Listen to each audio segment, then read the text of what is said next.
Hello guys, म चाहिँ आदिप र अर्पितलाई उठाउन आएको छु उसको रूपमा। हेर्नु है त, आदिप त रहेनछ के, आदिप रहेनछ, अर्पित मात्रै रहेछ। म त छक्कपरि कहाँ गएछ बिहानै भनेर। अनि त्यसपछि म किचनतिर लागेँ, अर्पित चाहिँ सुतिराख्यो। किचनमा चाहिँ आमाले 2टा अन्डा र दुधहरू बसालेर हिँड्नुभएको रहेछ। म चाहिँ अनि आदिपलाई खोज्न लागेँ कहाँ गएछ भनेर। बाहिरबाट आउँदै रहेछ। आदिप चाहिँ निदाइरहेको रहेछ। एकछिन उठेर आमालाई ल्याङ गरेछ र फेरि बोक्न लाएर चाहिँ आमा दुध लिन जानुभएको रहेछ, बिस्कुटहरू लिन जानुभएको रहेछ। ऊ त सुतेछ। आमालाई धेरै दुःख दिन्छ, आमा कि आमा भन्छ। अनि आज चाहिँ आमाको सोमबारको व्रत रहेछ। मलाई चाहिँ आशीर्वाद दिन र टिका लाउनलाई बोलाउँदै हुनुहुन्थ्यो। आमाले चाहिँ जहिले नै आशीर्वाद दिनुहुन्छ, हेर्दै जानुहोस् त आशीर्वाद कसरी दिनुहुन्छ। सधैँ राम्रो होस्, कल्याण गरून् भगवान्ले, कसैको आश गर्नु परोस्। अब त सबै पुगिसरी आश मेरो छोरालाई दुःख कहिले नहोस्। अहिलेसम्म दुःख त त्यति थिएन, तर पनि आफूले चाहेको भन्दा आफ्नो हैसियतभन्दा बढी खोज्दाखेरि अलिकति पीडा चाहिँ महसुस हुँदो रहेछ।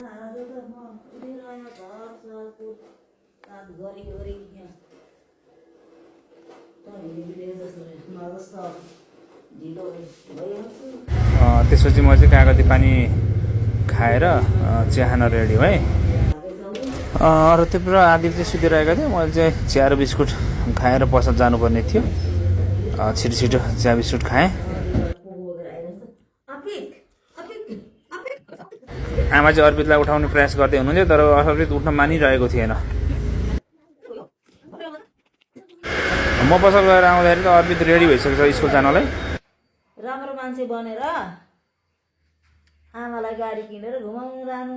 अब आमा चाहिँ भन्दै हुनुहुन्थ्यो अर्पितले गाडी किनेर मलाई घुमाउनु पर्छ भन्दै हुनुहुन्थ्यो। र स्कुल जाने बेला चाहिँ आदिप सुतिरहेको थियो। अर्पितलाई आमाले गाडी आउँछ 7 बजी 7:30 बजी गाडी आउँछ अनि पुऱ्याउन जानुभयो। म चाहिँ बस जान आँटेको देखेर आदिप चाहिँ मसँग जाने भन्दै थियो। उहाँ रुँदै थियो। म चाहिँ अब पठाउ गर्न जाने भनेर निस्केको थिएँ। म उसको मामुला खाना पुऱ्याइदिएँ र त्यहीँबाट चाहिँ काममा जाने भनेर हिँडेको थिएँ।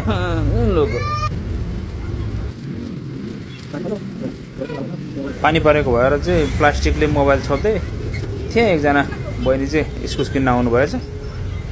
अनि इस्कुस हालेर म चाहिँ आफ्नो कामतिर लागेँ।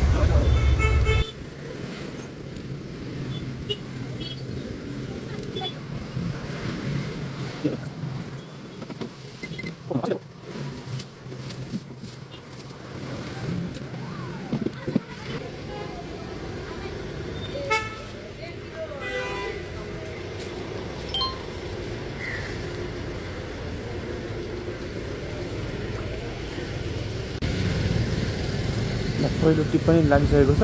हेरौँ है त कस्तो हुन्छ सुरुवात।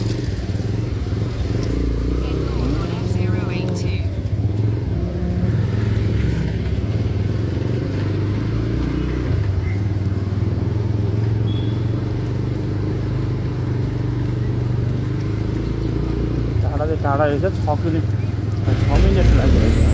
पहिलो टिप पनि उठिहाल्यो। त्यहाँबाट चाहिँ वसुन्धरा जानुपर्ने थियो। फर्स्ट टिप लिएर चाहिँ म वसुन्धरातिर लागेँ।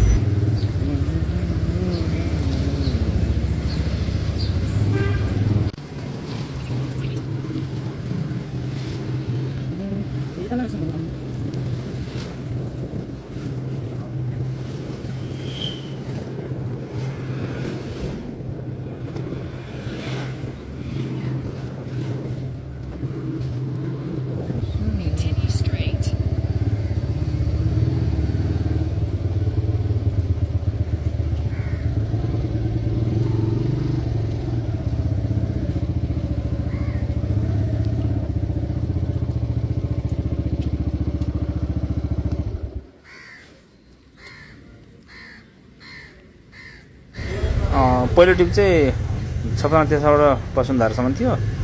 त्यसपछि दोस्रो टिप चाहिँ खतरा लाग्यो क्या। 285को जम्मा 11-12 किलोमिटर थियो। खतरा त रङ लोकेसन हाल्नुभएको रहेछ।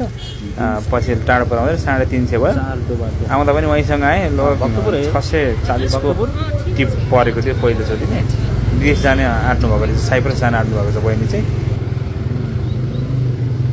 फेरि कपनबाट चाहिँ ताचलको टिप लाग्यो। त्यहाँ ताचल पुगिसकेपछि चाहिँ मलाई आलु पनि लिन जान्थ्यो, हल्का फलफुल लिन तरकारी बजार पनि गएँ।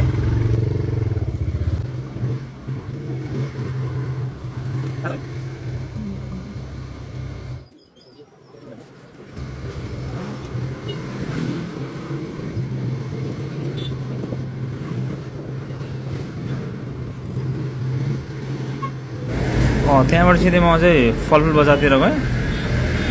फलफुलमा चाहिँ घोइ कटहर र मेवा लिएर म त्यहाँबाट आलु लिनलाई कालीमाटी आएको थिएँ।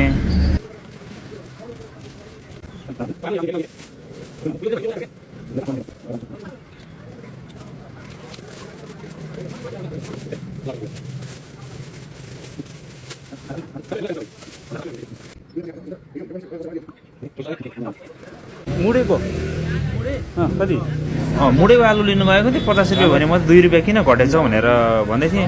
अनि आलु हाल्न लाएँ, पछि आलु हेरेको त बिग्रिएको रहेछ।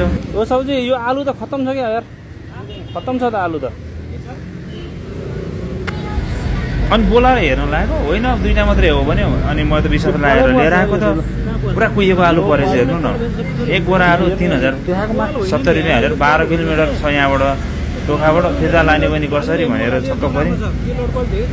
फिर्ता ल्याइन्छ है म फेरि। साँच्चै नै कालीमाटीमा व्यापार गर्ने मान्छेहरू चाहिँ महा ठगै हुन्छन् है धेरै जस्तो चाहिँ। मैले अस्ति बन्दा ल्याउँदाखेरि पनि सबै कुहिएको हालिदिएको रहेछ, मैले हेरेको थिएँ।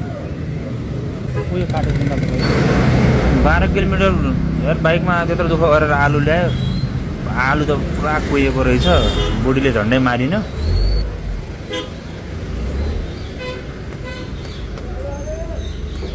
एउटा काट्ने एउटा काट्नु।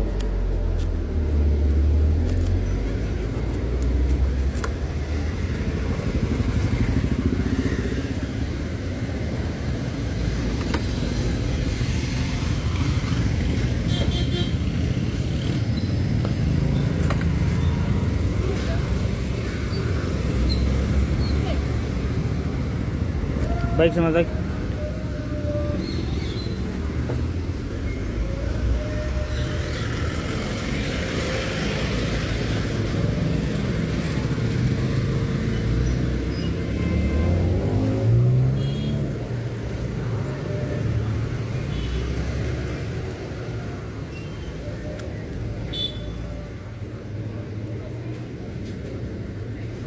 चित्तै दुख्यो यार।